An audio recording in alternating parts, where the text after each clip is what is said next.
मुझसे क्या भूल हुई महादेव, आपने मुझे क्यों उखाड़ा? उद्देश्य जिस जगत जननी ने संपूर्ण संसार बनाया है, आज अपने लिए एक पुत्री भी बना ली। देवी, ये रही आपकी पुत्री। कितनी कोमल, कितनी सुंदर मेरी पुत्री अशोक सुंदरी। आज देवी आदि शक्ति के हाथों शुंभ निशुंभ का अंत निश्चित है। देख लीजिए देवी पार्वती, ये रक्तपात, ये शोक सब आप ही के कारण है। प्रकृति की देवी आज अपराधन बनी खड़ी है। कैसी जगत जननी है, अपनी संतान रूपी स्त्रियों का घर उजाड़ कर अपने घर जा रही है। अरे कैसे रह पाएंगी अपने कैलाश में? मैं निर्णय ले चुकी हूँ महादेव, वैरागी बनना है मुझे। अपनी सभी इच्छाओं से मुक्त होकर अकेले रहना है। महादेव, यदि माता नहीं रुकी तो शिव शक्ति भिन्न हो जाएंगे। शिव शक्ति का संबंध समाप्त नहीं हो सकता। शिव अपनी पत्नी को रोकेंगे और अवश्य रोकेंगे।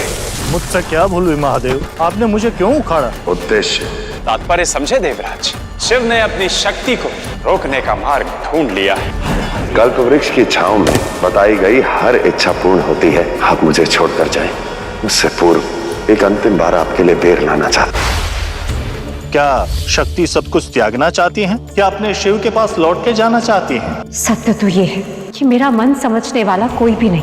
विवाह के पश्चात माँ दूर हो जाती है, पति कार्य में व्यस्त, पुत्र पढ़ाई में व्यस्त। मेरा मन समझने वाला कोई भी नहीं। और यदि कोई पुत्री होती तो जिस जगत जननी ने संपूर्ण संसार बनाया है, आज अपने लिए एक पुत्री भी बना ली।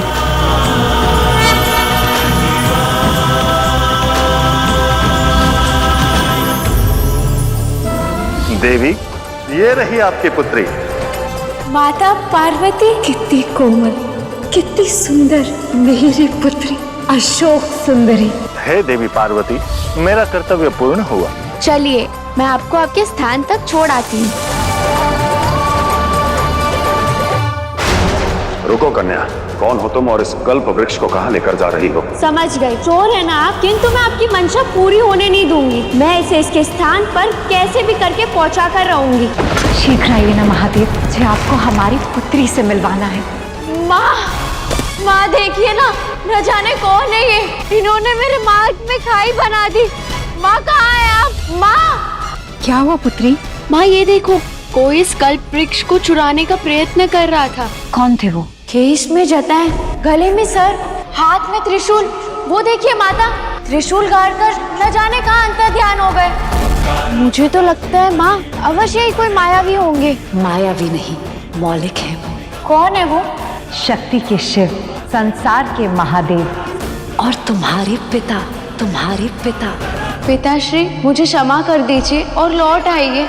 आपकी पुत्री को आपसे भेंट करनी है और आपका आशीर्वाद लेना। आ जाइए ना। मैंने आपको चोर कहा था, इसीलिए आप मुझसे क्रोधित है ना? महादेव, ये शिव शक्ति की पुत्री अशोक सुंदरी है। जो शिव हर जीव को हर रूप में स्वीकारते हैं, वो भला अपनी पुत्री से मुख कैसे मोड़ सकते हैं? चलिए देवी, कैलाश चलते हैं। आप पत्नी और पुत्री का दायित्व उठाइए। आपका त्रिशूल मैं उठा लूंगी। कल्प वृक्ष उठा सकती है, त्रिशूल भी उठा सकती है।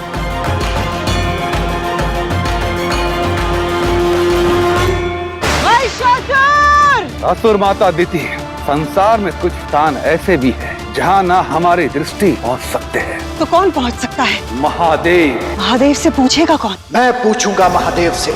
जो आपकी दृष्टि में कल पराजित था, आज वो जीत का मार्ग बना के आया है। कैसा मार्ग? ऐसा मार्ग जिससे महिषासुर का भी पता चल जाए और अशोक सुंदरी से विवाह कर शिव शक्ति का जमाता भी बन जाऊंगा। अशोक सुंदरी, सज हो जाओ मेरे पासे में फंसने के लिए।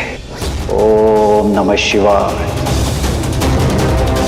महादेव, कब से पूछ रहा हूँ, कहाँ है वो दुष्ट असुर महिषासुर? इतने तप और त्याग के बाद भी अगर आपने उसका पता नहीं बताया तो मैं इसी क्षण स्वयं को समाप्त कर लूंगा। रुक जाओ। मैं महादेव से कहूंगी कि वो तुम्हें महिषासुर का पता बता दे। माँ, अभी कहाँ है महिषासुर? पाताल लोक और गंधर्व लोक के बीच में है महिषासुर। अशोक सुंदरी, आप आ गई देवी। क्या आपको महिषासुर का पता मिला? हाँ, तो बताओ ना, कहाँ है महिषासुर? वो मैं बताऊं असुर माता? अपना हित साधने के लिए मेरी पुत्री का उपयोग करते लज्जा नहीं आई तुम्हें? पीछे देखिए आदिशक्ति, हुंडा तुम्हारी पुत्री अशोक सुंदरी का अपहरण करके उसे कहीं ले गया है। ये हुंडा का चक्रव्यूह है अशोक सुंदरी, इसको कोई काट नहीं सकता। उससे विवाह करने के सिवाय तुम्हारे पास कोई और विकल्प नहीं है। ये जयमाला पहले मैं तुम्हें पहनाऊंगा और फिर तुम, उसके बाद हमारा विवाह हो जाएगा। तुम्हारी मंशा मैं कभी पूरी नहीं होने दूंगी, चाहे तुम कुछ भी कर लो। तुम्हारी इतनी हिम्मत, तुम्हें दंड अवश्य मिलेगा। भूल गए स्त्री का अपमान करने पर मेरी माता पार्वती ने असुर जात को क्या दंड दिया था, आज वही दंड मैं तुम्हें दूंगी।